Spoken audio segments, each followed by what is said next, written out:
Citizenship basics in minutes. What do you really need to know to see if you're eligible for naturalization? Hi, I'm Josette, founding attorney at Palo Alto Immigration. Let's dive right in. The first thing to test is how long have you had your green card?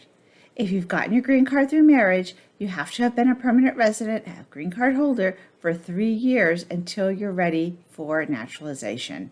And if you had gotten your green card in any other way, say an employment-based case or through a different family member, not a spouse, then it's 5 years that you have to be a green card holder to be eligible to apply for naturalization. Taking a little closer look at the marriage LPR, lawful permanent resident. You have to remain married to the spouse that you obtained your permanent residency through until the time you take that oath, until the time you become a naturalized U.S. citizen. If you've divorced, however, not to worry, you can still apply for naturalization. You just need to wait 5 years since you obtained your permanent residency rather than the 3. Another requirement you'll be able to judge right away is your age. Are you over 18? You must be over 18 to apply for naturalization. Now, just because you're under 18 doesn't mean you might not have other paths to citizenship. You might be able to derive it from your parents, for instance, but that's for a different video. A lesser known requirement is that you must reside in the state where you're applying for 3 months before you apply. This ensures that the local USCIS office has jurisdiction over your naturalization application. Travel. Now, this is a big one that pushes off eligibility for a lot of people. There are 2 travel requirements, or lack of travel requirements, really. One is that you must not have taken any single trip over 6 months. So you need to have traveled out of the United States. All of those trips have to be less than 6 months. And then whether it's 3 years or 5 years that you're waiting from the time you get your permanent residency until you apply for naturalization, half of that time cumulatively must be spent inside of the United States. So say, for instance, you have 5 years to wait from the time you get your green card until you're first eligible to apply for naturalization. 2.5 of those years must be inside the United States.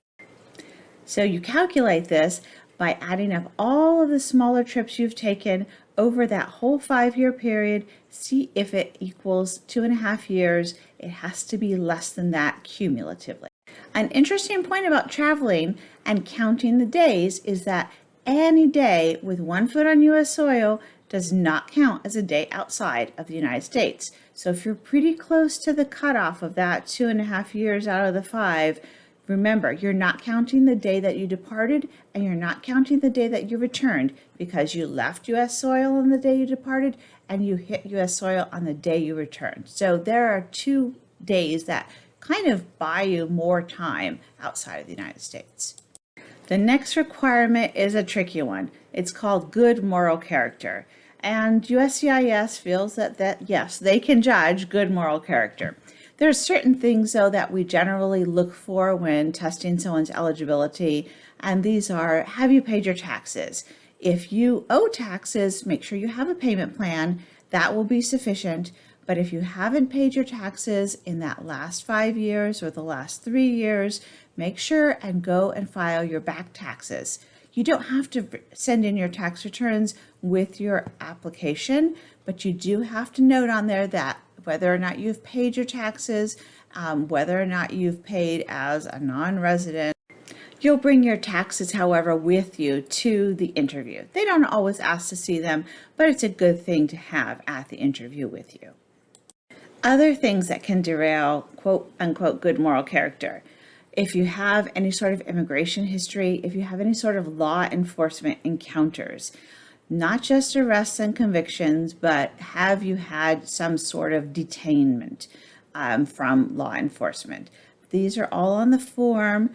Be very honest. USCIS will do a very thorough background check, and you can overcome some of these immigration and law enforcement issues. It might mean that you just wait a little bit longer to apply, or there might be waivers available or ways to circumvent or to counteract what USCIS perceives as a lack of good moral character. However, misrepresentation is really severe, has severe consequences. It's hard to overcome, and it's absolutely not worth misrepresenting yourself. I know people get nervous during the interview. They feel like I have to hide something. It's better to be completely above board, completely honest. And, if you do have an immigration issue in your past, a law enforcement encounter, talk to an immigration attorney before you file for your naturalization.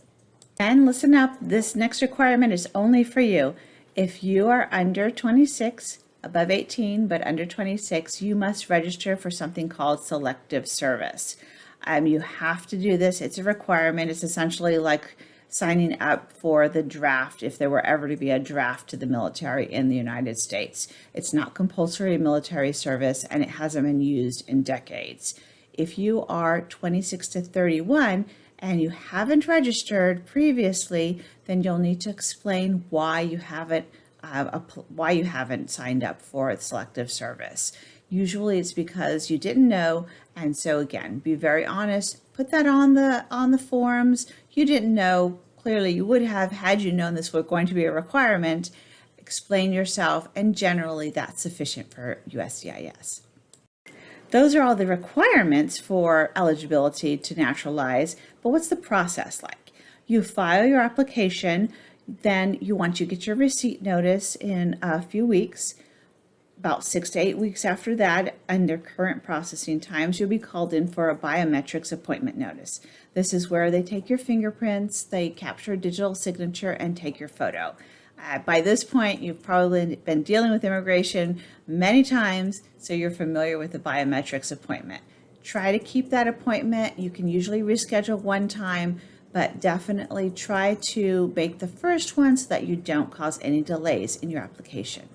At the interview itself, there are a few tests. So there's an English test. Usually they have you write 1 or 2 simple sentences in English, and the rest of the English test is really how you're speaking during the interview. Are you understanding the questions? Are you able to converse back and forth with the interviewing officer? That is the test of English. There's also a civics test. I recommend everyone study for the civics test. It's important to review the particular questions. Even if you're generally familiar with U.S. history, the questions are pretty specific. There are a lot of places online.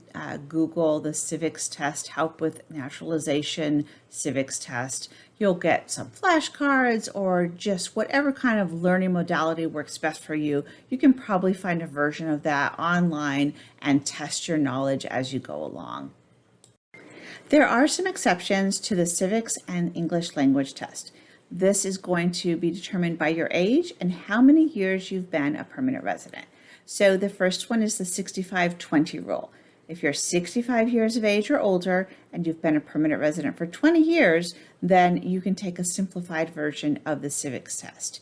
If you are 55 or older and been a permanent resident for 15 years, you could take the test in your native language. And the same goes for people who have been residents for 20 years, who are 50 years and older. They can also take the test in their native language. You can bring your own interpreter to the interview, double check. Due to COVID restrictions, this sometimes may change, but in general, legally, you're allowed to have your own interpreter there. The person just must be truly fluent in both the native language and the English language. Of course, remember, as with all USCIS applications, send in the correct fee, double check it on the website, send it to the right address, and make sure that you sign all the appropriate places on the form. On the N400, there is a special place to sign at the interview, so make sure you do leave that one blank, but otherwise, make sure that you have your signatures in the appropriate places. Reaching the point where you're ready to naturalize is a happy occasion. We'd love to be part of your journey towards gaining your U.S. citizenship.